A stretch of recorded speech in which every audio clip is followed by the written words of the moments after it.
യേശുവിൽ ഏറ്റവും അനുഗ്രഹീതരായ പ്രിയപ്പെട്ടവരെ, വളരെ സന്തോഷത്തോടും പ്രാർത്ഥനയോടും കൂടെ ആയിരുന്നുകൊണ്ട് ഒരു തുറന്ന പുസ്തകം പോലെ ദൈവത്തിൻ്റെ വചനം എൻ്റെ മുമ്പിൽ തുറന്നു വച്ചുകൊണ്ട് ആ വചനത്തിൽ നിന്നുകൊണ്ട് നിങ്ങൾക്ക് വേണ്ടി പ്രാർത്ഥിക്കുന്ന സമയമാണ്. ദൈവത്തിൻ്റെ വിലപ്പെട്ട അനുഗ്രഹങ്ങൾ നിങ്ങളുടെ ജീവിതത്തിലേക്ക്, കുടുംബത്തിലേക്ക് പകരപ്പെടുന്ന സമയമാണ്. ഹല്ലേലൂയ. എല്ലാവർക്കും വേണ്ടി ഒരു നിമിഷം പ്രാർത്ഥിക്കുവാണ്. പ്രാർത്ഥിക്കുന്നതിന് മുമ്പ് ഈ കാര്യം കേട്ടെ. വേണ്ട അനുഗ്രഹങ്ങളും നമുക്ക് വേണ്ട ഉയർച്ചയും വേണ്ട ദൈവീകമായ സമാധാനമൊക്കെ തരാൻ ദൈവം തുറന്ന വാതിലാണ് ഈ ശുശ്രൂഷ. ആ വാതിലിലൂടെയാണ് നമ്മൾ ഓരോ ദിവസവും ഇന്ന് ജീവിതം ആരംഭിക്കുന്നത്. വേണ്ട അനുഗ്രഹം ഇതിലൂടെ, ഈ വചനത്തിലൂടെ ദൈവം തരും. പിശാചിൻ്റെ പ്രവൃത്തി എന്നാണെന്നറിയാമോ?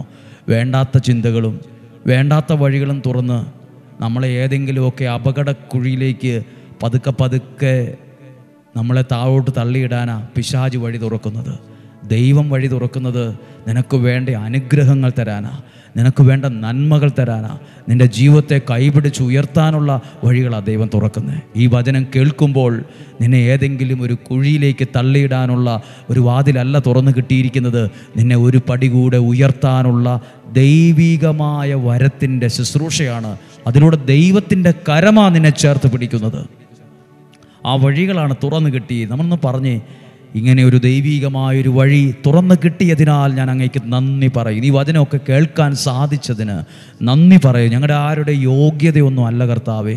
ഞങ്ങൾ മണ്ണും ചെളിയുമായ സാധാരണ മനുഷ്യരാണ്, കുറവുള്ള മനുഷ്യരാണ്, ബലഹീനരാണ്, പാപികളാണ്. പക്ഷേ ഈ വിധത്തിലൊക്കെയും ദൈവം നമ്മെ നയിക്കുന്നതിനെ ഓർത്ത്, പരിപാലിക്കുന്നതിനെ ഓർത്ത്, വളർത്തുന്നതിനെ ഓർത്ത് ഞങ്ങൾ നന്ദി പറയുന്നു. ഹല്ലേലൂയ. നന്ദി പറഞ്ഞ് പ്രാർത്ഥിക്കുന്നു. നിങ്ങൾക്കെല്ലാവർക്കും വേണ്ടി പ്രാർത്ഥിക്കുന്നുണ്ട്.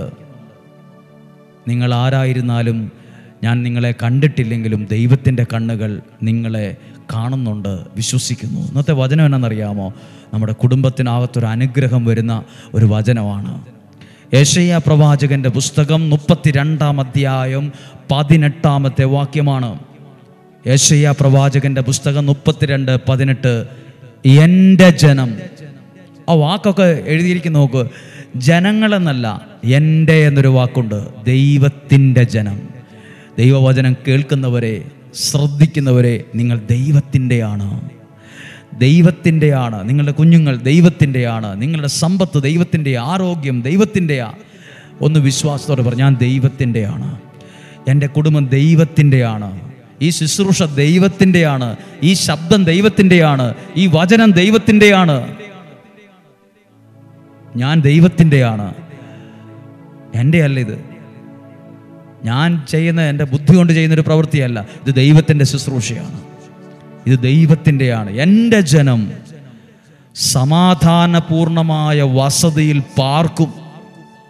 വലിയ വീട്ടിൽ പാർക്കും എന്നല്ല, കൊട്ടാരം പോലത്തെ വീട്ടിൽ, സമാധാനമുള്ള ഭവനത്തിൽ, സമാധാനപൂർണമായ വസതിയിൽ. ഇന്ന് ഒത്തിരി കുടുംബങ്ങളിൽ സമാധാനം ഇല്ല. ഒരിക്കലൊരു ഭാര്യ പറഞ്ഞു, ഞാൻ പറയുന്നത് എൻ്റെ ഭർത്താവ് കേൾക്കത്തില്ല. ഭർത്താവ് പറഞ്ഞു, ഞാൻ പറഞ്ഞത് ഇവളും അനുസരിക്കത്തില്ല. അതുകൊണ്ട് അവർ രണ്ടുപേരും പറയുന്നത് മക്കളും അനുസരിക്കത്തില്ല. ഒരാളൊന്ന് പറയുമ്പോൾ വേറൊരാൾ 10 പറയും. ഒരാളൊന്ന് ഒരു പ്രാവശ്യം ദേഷ്യപ്പെടുമ്പോൾ ആ വ്യക്തി ആ പകൽ മുഴുവൻ ദേഷ്യപ്പെട്ടുകൊണ്ടിരിക്കും. അപ്പോൾ എന്തൊക്കെയാണെങ്കിലും ആ വീട്ടിലേക്ക് വരുമ്പോൾ എന്തോ പെട്ടെന്നൊരു നിശബ്ദത പോലെ, ഒരു സന്തോഷമില്ല, ഒരു സമാധാനമില്ല, മനസ്സ് തുറന്ന് സംസാരമില്ല. എന്നാൽ വചനം കേൾക്കുന്ന നിങ്ങളോട് സ്വർഗത്തിലെ ദൈവം പറയുക, നിങ്ങൾ സമാധാനപൂർണമായ വസതിയിൽ താമസിക്കും. നിങ്ങളുടെ വീട്ടിൽ നിന്ന് സമാധാനം ഇല്ലേ? വ്യക്തി ജീവിതത്തിൽ സമാധാനമില്ലേ? അത് ദൈവം നിനക്ക് തരും. അത് നിൻ്റെ കുടുംബത്തിൽ, വ്യക്തി ജീവിതത്തിനകത്ത് സമാധാനത്തെ നിറയ്ക്കും. സമാധാനം നിറയട്ടെ. കർത്താവ് ഈ വചനത്തിൽ പറയുന്ന സമാധാനം എൻ്റെ കുടുംബത്തിലുണ്ടാകട്ടെ, എൻ്റെ വ്യക്തി ജീവിതത്തിലുണ്ടാകട്ടെ. സമാധാനമുണ്ടാകട്ടെ, സമാധാനം നിറയട്ടെ. ഒരു സൂപ്പർ മാർക്കറ്റിലോ മെഡിക്കൽ സ്റ്റോറിലോ സമാധാനം മേടിക്കാൻ കിട്ടുമോ? ദൈവത്തിൻ്റെ ആ സമാധാനം ദൈവത്തിൽ നിന്നാ. യേശു ജനിച്ചപ്പോൾ പറഞ്ഞൊരു വാക്കില്ലേ, ഭൂമിയിൽ സന്മനസ്സുള്ളവർക്ക് സമാധാനം. സമാധാനം ദൈവത്തിൻ്റെയാണ്. അതൊന്ന് നമ്മുടെ ജീവിതത്തിൽ വരും, കുടുംബത്തിനകത്ത് വരും. സാമ്പത്തികത്തിൽ വരും സമാധാനം. സമാധാനമുള്ള വീട്ടിൽ പാർക്കും, സുരക്ഷിതമായ ഭവനങ്ങളിലും പ്രശാന്തമായ വിശ്രമ സങ്കേതങ്ങളിലും തന്നെ. അപ്പോൾ പ്രത്യേകതയുണ്ട് ആ വീടിനകത്ത്. അതെന്തൊക്കെ പ്രത്യേകതയാ? പ്രശാന്തമായൊരു പ്രത്യേകത, സുരക്ഷിതത്വമുള്ള ഒരു പ്രത്യേകത. അവിടെ ദൈവികമായൊരു പ്രശാന്തത വരും, ഒരു സുരക്ഷിതത്വം വരും. ഇന്ന് എൻ്റെ കുടുംബത്തിനകത്ത് ഉണ്ടാകണമെന്ന് പ്രാർത്ഥിച്ച് നിങ്ങൾ വീട്ടിൽ നിന്ന് മാറി നിൽക്കുന്ന ഒരു വ്യക്തിയാണോ, നിങ്ങളുടെ വീടിനെ മനസ്സിൽ കണ്ടിട്ട് പറ. യെശയ്യാ പ്രവാചകൻ്റെ പുസ്തകം 32:18 പറഞ്ഞ ആ സമാധാനവും ആ പ്രശാന്തതയും എൻ്റെ കുടുംബത്തിൽ നിറയ്ക്കണമേ, എൻ്റെ വ്യക്തി ജീവിതത്തിനകത്ത് നിറയ്ക്കണമേ, എൻ്റെ തലമുറകളിൽ നിറയ്ക്കണമേ, എൻ്റെ ശുശ്രൂഷയിൽ നിറയ്ക്കണമേ. ഞാൻ ആയിരിക്കുന്ന സ്ഥലത്ത് അതുണ്ടാകട്ടെ. ദൈവം പറഞ്ഞില്ലേ, ഉണ്ടാകട്ടെ എന്ന വാക്കിൽ എല്ലാം ഉണ്ടായില്ല. അതുപോലെ സമാധാനം ഉണ്ടാകട്ടെ.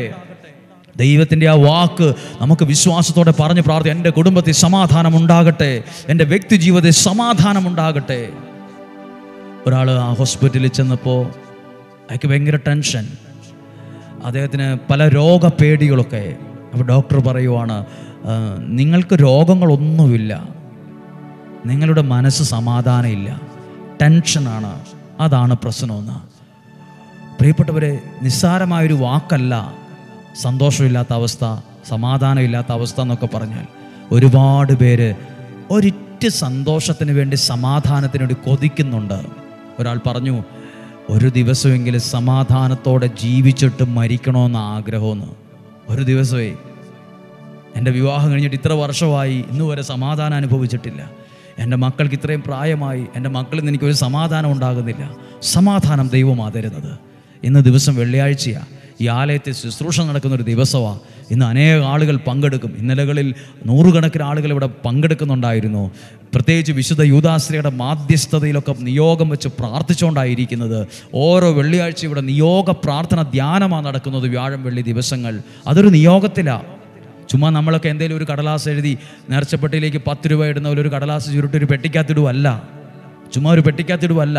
എൻ്റെ പ്രാർത്ഥിച്ച് ഒരുങ്ങി മാധ്യസ്ഥം വഹിച്ച് ശുശ്രൂഷ ചെയ്ത് അങ്ങനെ ആ പ്രാർത്ഥനയിലാണ് നിയോഗം വയ്ക്കുന്നത്. യേശുവിൻ്റെ കരങ്ങളിൽ, ബലമുള്ള കരങ്ങളിൽ ഏൽപ്പിച്ചു കൊടുക്കുക, തിരുഹൃദയത്തിലേക്ക് ഏൽപ്പിച്ചു കൊടുത്തുള്ള പ്രാർത്ഥനയാണ്. പ്രതിഫലം ഉണ്ടാകാതിരിക്കുന്നത് എങ്ങനെയാണ്? പ്രതിഫലം ഉണ്ടാകാതിരിക്കില്ല, ദൈവം മറുപടി തരാതിരിക്കത്തില്ല. കാരണം അത്രയും വില കൊടുത്ത് ആത്മാർത്ഥതയോടെയാണ് പ്രാർത്ഥിക്കുന്നത്. ചടങ്ങായിട്ടോ പ്രോഗ്രാമായിട്ടോ അല്ല. വരുന്നവർ അനുഗ്രഹം പ്രാപിക്കും, വരുന്നവർ ദൈവത്തിൻ്റെ സ്നേഹം അനുഭവിക്കും. അവരുടെ കുടുംബത്തിനകത്ത് ചില വിടുതലുകൾ നടക്കും. Hallelujah, hallelujah. നിങ്ങൾ പ്രാർത്ഥിക്കുക. ഇന്നത്തെ ദിവസം, എല്ലാ ദിവസവും ഇന്നത്തെ ദിവസം ഒരു അനുഗ്രഹമാകട്ടെ, വലിയൊരു അനുഗ്രഹമാകട്ടെ. നമുക്ക് പ്രത്യേകം പ്രാർത്ഥിക്കാം.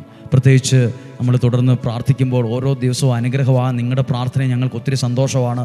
നിങ്ങളിവിടെ വന്നവർ ഞങ്ങൾക്ക് ഒത്തിരി അനുഗ്രഹമാണ്.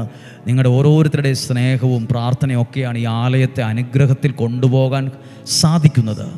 നിങ്ങൾ വിലയുള്ളവരായി കാണുന്നു. നിങ്ങൾ പണമൊന്നും നൽകിയില്ലെങ്കിലും, സമ്പത്തൊന്നും നൽകിയില്ലെങ്കിലും നിങ്ങളുടെ പ്രാർത്ഥന ഞങ്ങൾക്ക് തരണം. മനസ്സുകൊണ്ട് 1 മിനിറ്റ് നിങ്ങളുടെ പ്രാർത്ഥനയിൽ ഈ ആലയത്തെ ശുശ്രൂഷയെ അനുഗ്രഹിച്ച് പ്രാർത്ഥിക്കണം കേട്ടോ. ദൈവം അനുഗ്രഹിക്കട്ടെ. ഞങ്ങൾ നിങ്ങൾക്ക് വേണ്ടി പ്രാർത്ഥിക്കുന്നുണ്ട്. ഈശോയുടെ നല്ല ആശീർവാദം സ്വീകരിക്കാം. നമ്മുടെ കർത്താവ് ഈശോ മിശിഹായുടെ കൃപയും പിതാവായ ദൈവത്തിൻ്റെ സ്നേഹവും പരിശുദ്ധാത്മാവിൻ്റെ സഹവാസവും നിങ്ങളോട് കൂടെ ഉണ്ടായിരിക്കട്ടെ.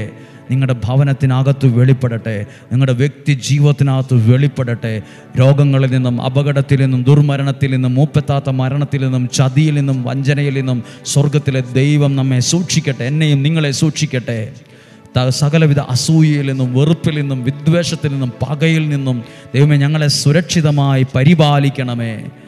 ഞങ്ങൾ അങ്ങയുടെ ശുശ്രൂഷകരാണ്, ഈ ജനത്തിനു വേണ്ടി പ്രാർത്ഥിക്കേണ്ടവരാണ്. ഞങ്ങളുടെ ആരോഗ്യത്തെ അനുഗ്രഹിക്കണം, ശബ്ദത്തെ അനുഗ്രഹിക്കണമേ. എല്ലാവിധ തിന്മയുടെ, മന്ത്രത്തിൻ്റെ, തന്ത്രങ്ങളുടെ ആധിപത്യത്തിൽ നിന്ന് ഞങ്ങളെ വിടുവിക്കണമേ, ഞങ്ങളെ സൂക്ഷിക്കണമേ. ഈശോയുടെ നാമത്തിൽ ഈ ജനത്തെ, ഈ കൂട്ടായ്മയെ, ഈ പ്രാചനം കേൾക്കുന്നവരെ അനുഗ്രഹിച്ച് പ്രാർത്ഥിക്കുന്നു, ഇപ്പോഴും എപ്പോഴും എന്നേക്കും. ആമേൻ. ദീർഘായുസ്സും സന്തോഷവും ആരോഗ്യമുള്ള നല്ല ദിവസം നിങ്ങൾക്ക് ആശംസിക്കുന്നു. നാളെ നമുക്ക് 5:30 ഒരുമിച്ച് കാണാം. സാധ്യമായവർക്ക് അയച്ചു കൊടുക്കുക. ഇന്നത്തെ വെള്ളിയാഴ്ച പ്രാർത്ഥനയിൽ പങ്കെടുക്കുന്ന എല്ലാവരെയും ഓർക്കുന്നു, നിങ്ങൾക്ക് വേണ്ടി പ്രാർത്ഥിക്കുന്നു. ഒരുമിച്ച് നമുക്ക് പ്രാർത്ഥിക്കാം. ദൈവം നിങ്ങളെ സഹായിക്കട്ടെ. ആമേൻ.